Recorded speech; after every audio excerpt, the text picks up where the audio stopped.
All right, welcome to the Heritage Arts YouTube channel. This is our recap video that shows all of the PE, phys ed, constitutional / martial arts exercises that we do as a part of the program. Does it include all of our techniques? No, just the physical fitness exercises that we do out at the club. So we're going to run through these in alphabetical order. That means if you want to know what we mean when we say yanks, you should probably fast forward to the end because Y is near the end of the alphabet. I'm sure you can find that somewhere online. All right, next is I'm going to have a partner out here named Jack. He's going to help me with exercises.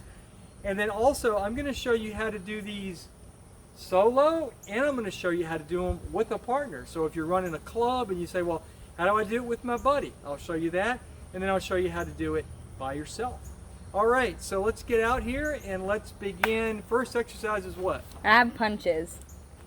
All right, so everything we time, all the timed exercises are 1 minute, and you can have the other person time. So I will be the receiver, and then Jack's going to hit my stomach, and I'm going to count to 60 in my head. And then I'm going to nod because I need harder, and then the more I nod, and if I keep nodding, and then when I go, okay, we're good, then okay, fine, and then that's as hard as we need, and we'll keep that up. Then it's my turn. Bang, bang, bang, bang, bang, bang, bang, bang, bang, and we'll keep this up. I'll give them some side shots, etc. And we just want to get accustomed to taking shots. Next exercise. Back bridge. Back bridge. Now you can start off doing a back bridge without the weight. You want to get to here. This is to throw off an opponent. Jack, will you come in? Yep. So if we're doing a back bridge and someone's on top and we want to be able to get them off, then a back bridge is here to get them off your body. And if you want to practice these with a bag, if you're solo, once you get strong enough, then I suggest you get yourself a heavy bag. Maybe you start with a 50. This is a 75 pounder. All right? But once your fitness level is sufficient, then you want to be able to grab your bag and be able to do your back bridges with a weight. All right? So, start off 0 weight, work your way up to the bag. Bag lifts. Bag lifts. There's a number of different ways to do these. We've experimented with them, and we found that the most fitness payoff is to do these what Hatmaker calls Kansas style. So you go to here, butt to bag, get it up to your shoulder, and then you can press it to the other side, drop, and repeat. You can also add, if you want to, a sprawl between, if it excites you. And that's pretty much a solo exercise. Bear walks. Bear walks. 25 is the standard, about 4 yards.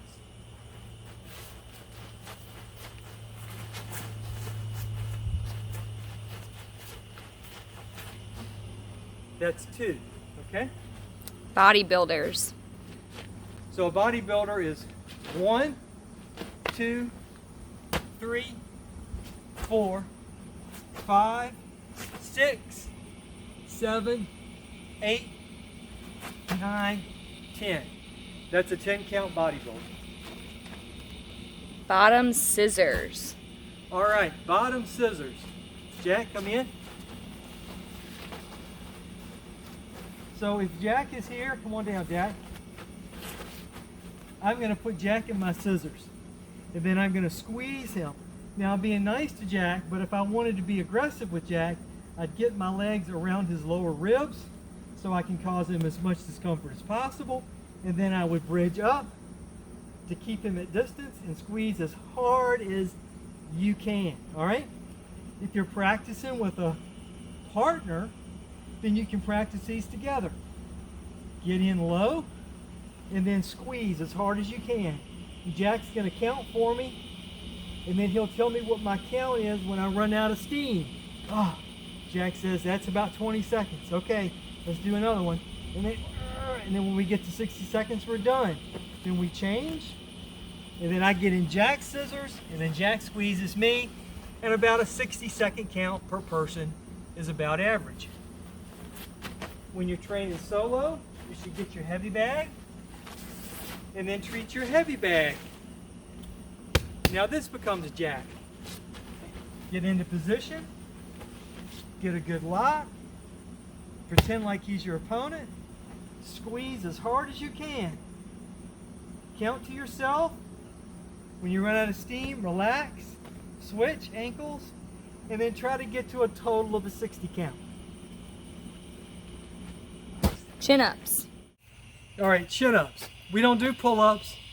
Pull-ups are a back and shoulder exercise that's not as combat effective as a chin. Chin involves the big muscles of the arm. It's more wrestling appropriate, grappling appropriate, and furthermore, when you do that, it engages your entire torso. All right? So I want you to get into your position, and I do not want you to cheat. If you can only do one, that's okay. I want you to get into your chin-up position, roughly a foot between your hands, okay? And then I want you to be in dead hang position. So on my pull-up bar, that means my knees will have to be slightly bent, okay? Get totally dead hang, pull up, and then come down. That's one. About 12 is the most that you ever need to do. If you can do more than 12, then you can consider adding some weight. Get yourself a belt and some weights, put a weight around your neck, and then work your way up to doing more. But you don't need to do 1,000 pull-ups, and you don't need to do cheap pull-ups. So what I don't want to see, these are bad. So I don't want to see you get into position and see you go like this, like that. No kipping, and then no turtlenecking.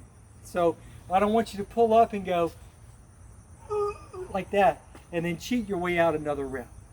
Keep your chins real clean, and they'll pay off in the long run. Clocks. If you do not have a heavy bag, then you're going to get into wrestling position, hot lava. Nothing touches the ground besides your forearms and your toes. And to do a full clock is a full circle, okay? So if you don't, again, maybe you don't have space. So let's say this is your training area and this is all you have. Then you might go to here, and then this would be one clock. That's one clock, right?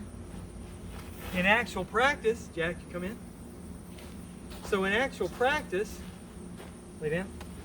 If we're wrestling, I want to get in a position where I'm accustomed, all right? So if Jack and I are fighting, go ahead and look alive. So if we're fighting, then I want to be able to give him all my weight, and I want to be able to maneuver effectively and be strong. So that's the purpose of clocks. You can also do them to the bag. You can get on the bag, and then you can maneuver around it. The standard on clocks, 12 full circles is about standard on the clocks. Next we have crawl. All right, so typically we'll do a low crawl. If you gas out on these, you can do a high crawl. The standard on these is 12 4-yard crawls. So you want to stay low and strong in your crawl.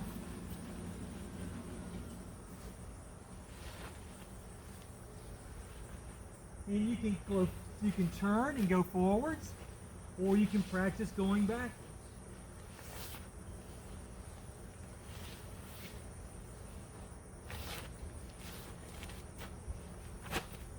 Absolutely essential for self-defense. Crunch and punch. All right. So Jack and I will link our legs. Good. Sit up. Bang, bang. Bang, bang. That's one. make sure you strike the opposite hands and you strike with a little bit of firmness. If you don't have a partner, bang, bang, bang, bang, and then punch the air. Certainly acceptable. All right, next. Duck-unders. Or drop duck-unders. All right, so in a good clinch, his arm is on the inside. And so Jack wants to take my back, and to do that, he's going to use a drop duck-under. So he's going to lift my arm, drop here, pull down, good. And he's going to pull around and take the grip. If he wants to, he can leave the hand here and go straight to an arm triangle, right? That's a drop duck-under. When you're training solo, do those without a partner, and it looks like this. You're in position, your hand's behind the neck, this hand's on the inside. Same side and arm, then you're going to pivot. Your feet don't move. This is an important part of drop duck-under. Your feet don't move. Once you come down, you encircle the body, bang, and you go straight to the body lock or to the triangle if your arms are around the neck. Next exercise. Get-ups. Turns out it's a little bit of work, huh? Yeah, especially in the bright sun. All right, so a get-up, opposite foot and hand. This leg is going to unthread the needle. You're going to pull this leg through the opening. Opposite foot and hands, and then you retreat slightly from the opponent to regain your feet. The assumption is if Jack pushes me down and he goes, and I fall him down. And then in order to get up, I want to go here, opposite foot in hand, and then get up while losing distance or gaining distance. Hip throw. All right, hip throw. Jack, come in. So if Jack and I are fighting and I'm going to do a hip throw, typically what I would do is I would get to underhook, and then I would step over, and then I would go to here, and then I would throw him. All right? Those are certainly important to do in martial arts. You can practice those with a bag or with a partner. All right?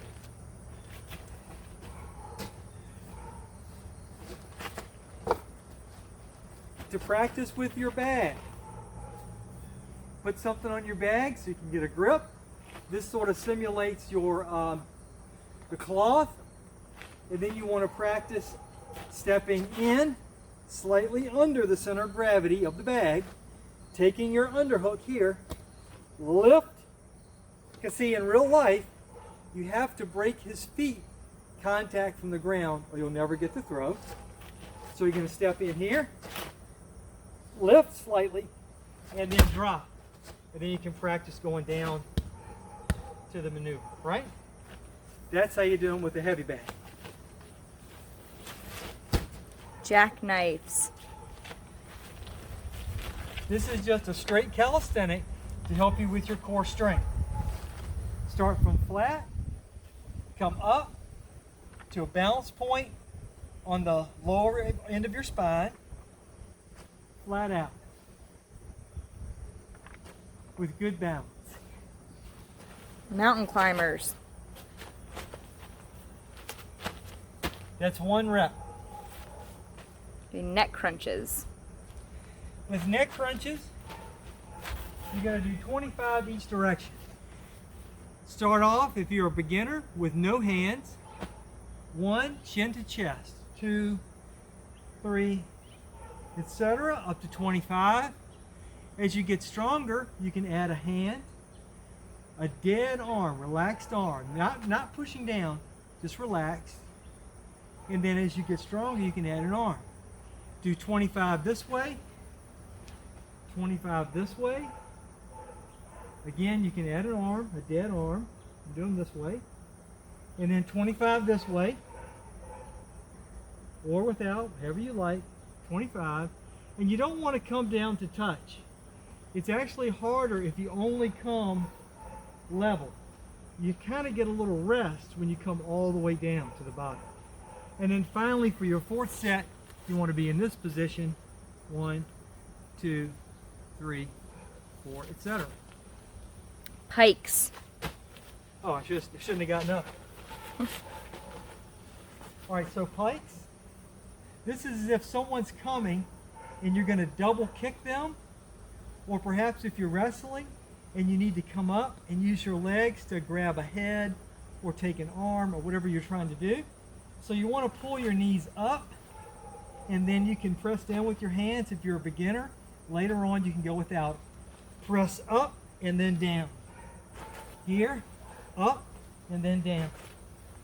Up and then down. In a perfect world, the only thing touching will be the back of your shoulders. Prisoner get-ups. Now, we do a lot of these when we use weapons. So, if you're forced down to your knees and you have to get up, you want to be able to go up, down, no, bump, bump. That's one. Bump, bump, bump, bump. That's 2.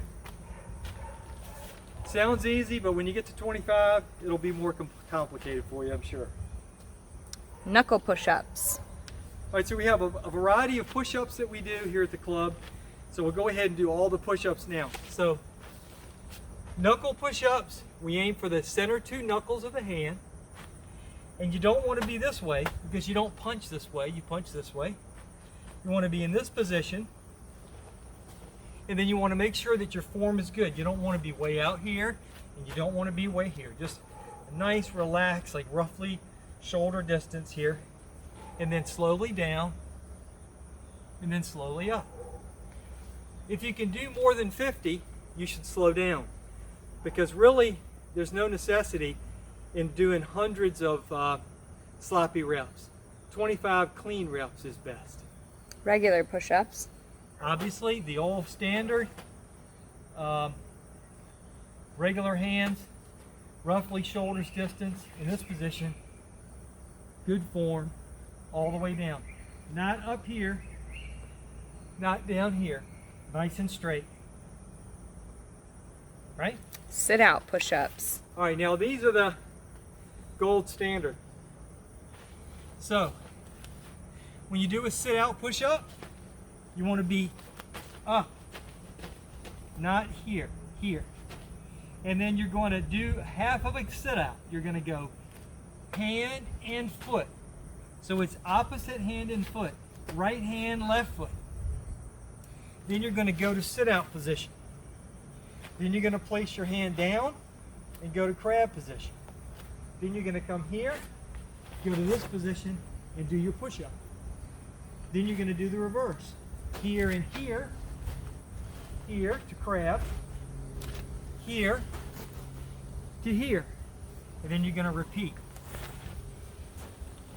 Count by push-ups, not by sit-outs. If you try to count by sit-outs, you'll get really confused. How many did I do? Just count the number of push-ups you do. 25 is good. Smearing push-ups. Now, this simulates a smear. Jack, will you come in? Yeah.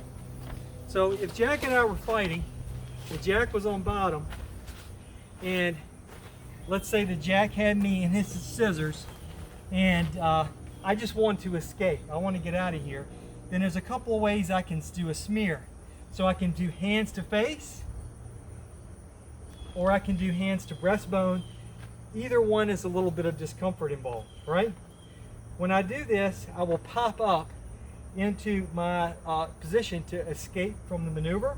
So that I don't cause Jack any injury, I'm going to move over to his chest, which is relatively strong. I don't want to stay on his breastbone. That would be mean. So then I will just pop up, bang, into this position, and that begins my escape.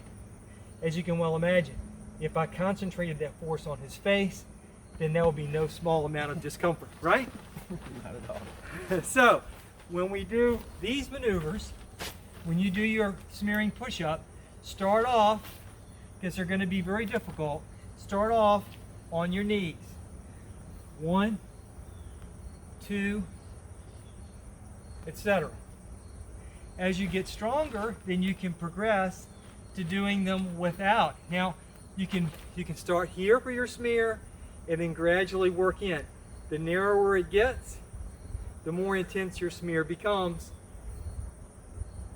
against them, and also the more intense it becomes for you. So if you want to do a smearing push-up here, this position, then you would come to the foot top here and then here. Okay? Next. Russian squats. Russian squat is you get into your regular fighting position, comfortable walking stance, nothing too exotic. Forearms parallel, hands about cheek height, and then you just come within an inch or so of the floor. That's 1, 2, etc. Okay? Scarf hold switches. All right, so Jack, let's show him a scarf hold. So in actual fighting, a scarf hold is when your arm is like a scarf, it's around the neck, your hand is here, and you're applying pressure to fight, right? So you can practice those. Obviously they come out in sparring all the time, but you can practice those with your bag.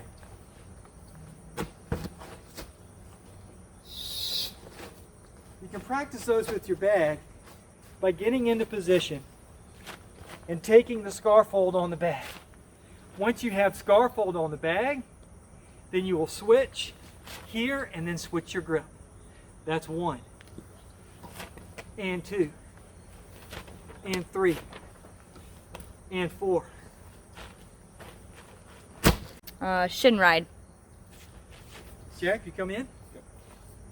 So a Shin Ride, if Jack and I are fighting, then I'm going to seek to punish him with the Shin Ride by popping up and placing my shin across his body and giving him my weight. Now I'm being nice.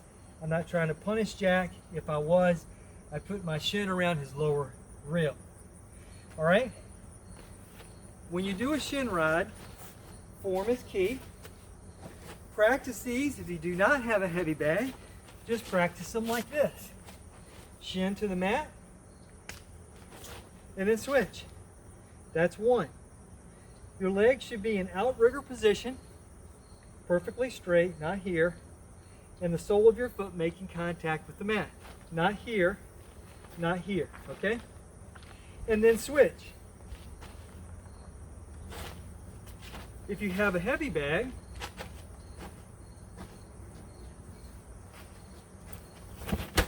then you can simulate these with your bag. He's the person, in which case, no foot contact. And then switch, and then come to here, and then practice your balance. Good form. Shots. All right, a good wrestling shot. Come in, Jack. So a good wrestling shot, I'm going to try to tackle Jack. And what I would do is we're in our wrestling position, and I need to penetrate this wall here so that I can tackle him. So my shot involves getting here and then dragging my leg through and then breaking his balance into the tackle, okay? So you simulate the shot without your partner, get into your wrestling position, and then drop, and then drag, and then continue. And then use the other side. From here, drop, pull, step, and that's your shot. If you have a heavy bag, the ground here is a little sloping. We got lucky. So you can practice your shot by getting into this position, and then you can go here, and then you can go here, and then practice your shot. Shoulder roll. All right, shoulder roll. If you get knocked off your feet, thrown or tossed, you need to be able to do a effective shoulder roll. If shoulder roll is done, one arm is bent, your hand will be this position in relation to your body. When you go to roll, this hand will be down, and you'll be rolling point, point, point, point, point across your back to this hip. And it's like a big diagonal line that runs the course of your body. So I'll do one this way and I'll do one back. So from here, if you get thrown, your hand goes down, and then you make your roll. Show it to you again, going this way. You're in this position, your hand goes down, and then you make your stand up from there. That's shoulder roll. Shoulder throw. All right, Jack, come in.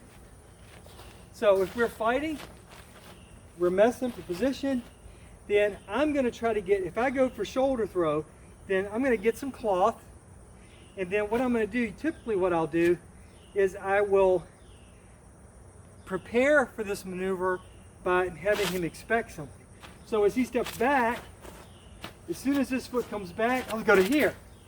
Then I break his balance, then I lift, and then I throw. And this hand is a hook. It's hooking this arm, and if I can get cloth, great. If I can't, then fine. So your shoulder throw, you can practice that on your heavy bag.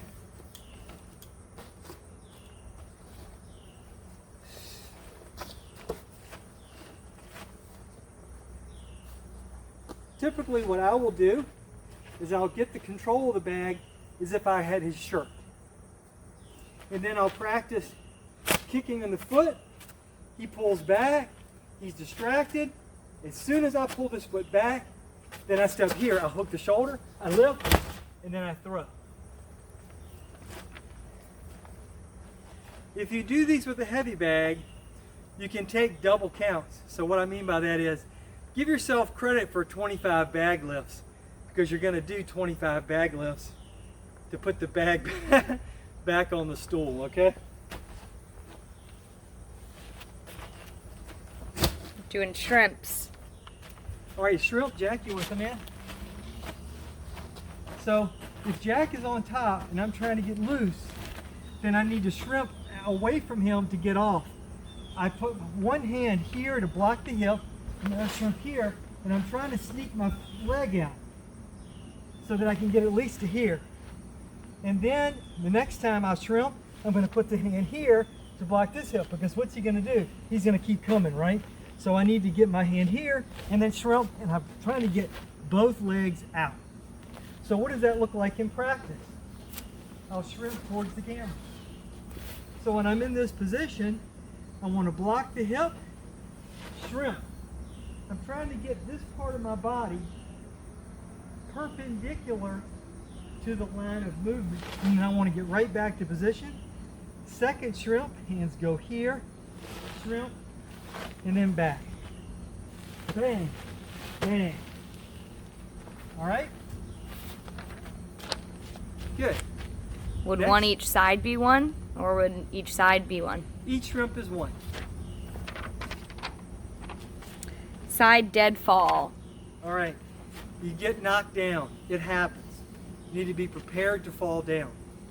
The way to practice your side deadfall, before we begin, you want to finish with your whole body hitting at the same time, this arm at roughly a 45-degree angle to your body, palm down, this leg up, and your feet separated. If you fall this way, take it from someone who knows. Your ankles will bang together, your feet will bang together, your knees will bang together, and it doesn't feel good. So you want to keep active and your head up. Not here, so you bang your head, but your chin relatively well tucked, this hand alive, and that's the falling position. The way to practice that is to come through like you're doing a soccer ball kick with the falling leg, and then lower your weight with this leg, and then fall off to the side.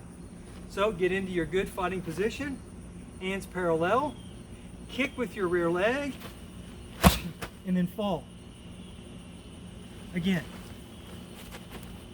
Get into position, kick through, and then fall. Avoid falling on elbows. You want to distribute your full weight across the entire roughly L-shaped portion of your body. Next. Sit-outs. Okay, so if Jack and I are fighting, and Jack is really strong, and bang, As soon as he starts to go, I got to go here, and then I got to get out of that maneuver really quick. Thank you, Jack. Sit back. So, your sit out looks like this. You're going to go foot and opposite hands, same time.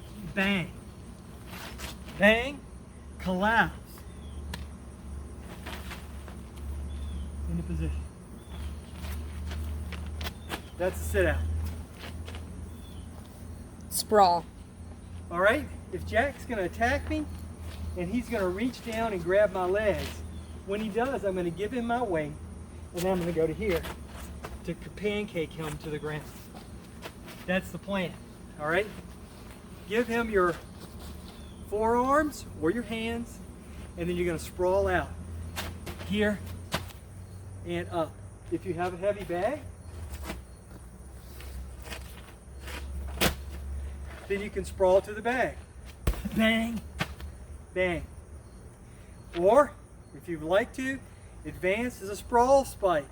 So you sprawl, or a spike sprawl, where you use your elbow to attack him. Bang. So that as he comes to the leg, you're dropping an elbow on his back or shoulder as you sprawl. Sprints. I hope I don't have to do those. But we do a 4-yard sprint, 50 full or 25 out and back. Quick to the one side and then quick back to the other. Very simple. Squats. Form is key. Calf should be perpendicular to the ground as much as possible. Hands alive. And then you want to squat and then up. If you cannot see your toes, then your form is bad. You should always be able to see your toes when doing your squats. Don't look down. But if you do look down, you should be able to see your toes. Feet roughly a shoulder's width. Squeezes. All right, Jack. So, if Jack and I are fighting, if worse comes to worse, and Jack feels threatened, at least, at the very least, he can put his arms around me and he can squeeze the heck out of me. So when he gets to here, he's going to apply his sword bone. And if you look, his right hand, in this case, his left hand, which one is palm down? There you go. His right hand is the attacking arm, and he has it placed against the small ribs in my back. And what he would do is he would squeeze, squeeze, squeeze, squeeze, and I would tap if it hurt. And that's how you apply a proper squeeze. Obviously, apply a good squeeze in sparring. But also, if you have a heavy bag, then you can use your squeeze there. If your heavy bag is hanging, no big deal. Or if you have a bag like this, set it on a stool, come to the bag, get a good grip, palm to palm. This is the attacking arm. And then you squeeze, squeeze, squeeze, squeeze as hard as you can. And count to yourself. Count your numbers, and then let's say you get to 20. Then switch, go to this side of the attacking hand, and then squeeze, squeeze, squeeze, squeeze until failure, and do at least a total of 60 seconds of total squeezes to failure. Vault. So I'm going to bring in Jack to demonstrate the vaults. So Jack, would you come to that position and vault towards the camera? Sure. All right. So this is a low vault, obviously, but that's the vault. So there's a number of different types of vault. You can go with the lead leg first. You can do it with the classic tilt out. Whatever you desire. Go ahead, Jack. Show them one more. Right.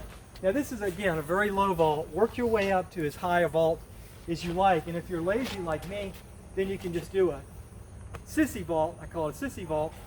Left, right, and then work your way up to a full piked out vault. Yanks. Next. So in fighting, we often will have to take an arm. If I'm in position and we're wrestling and I can't get my arm on the inside, let's say Jack is so strong, he keeps this arm parallel and I can't get inside. So now my hand's stuck on the outside, and it's only a matter of time until Jack dominates me in this position. So I might decide to yank my way out of this thing, and what I would do is I would go to a shrug to an arm drag, and I would go here, bang, and I would take the arm and I would drag out. All right? Yanks are extremely valuable in terms of self-defense. There's a number of ways to practice those, and you should practice them standing, and you should practice them lying down. There's a couple of ways to do that. Jack, will you come in? So let's pretend this bag is hanging. Jack, will you stabilize the bag? So Back that's side, the baby. Yeah. So what you can do is you can tie something around your bag and then take a hold of it, and if the bag is hanging, practice your yanks. Two-handed, one-handed, one-handed, etc. And then get strong at doing yanks. Probably 25 yanks per side or 50 yanks in some combination would be good. Make sure that your heavy bag has a towel tied to it. This is essential for a number of reasons. First of all, the rag simulates hair, so that if you're fighting for self-defense, you grab a handful of hair and then make your attack. If you're wrestling to practice your yanks, then this towel comes in really handy because you can practice as if you're on the ground, being able to yank with authority in a wrestling situation. Or yanking with your left hand here, yank, yank, yank, yank, all right? 50 yanks in some combination, all right? Thanks for visiting, guys, and I hope you enjoyed this little video. This will be linked to the new Heritage Self-Defense Martial Arts book, which will be released, well, as soon as we can finish it up. Thanks for visiting.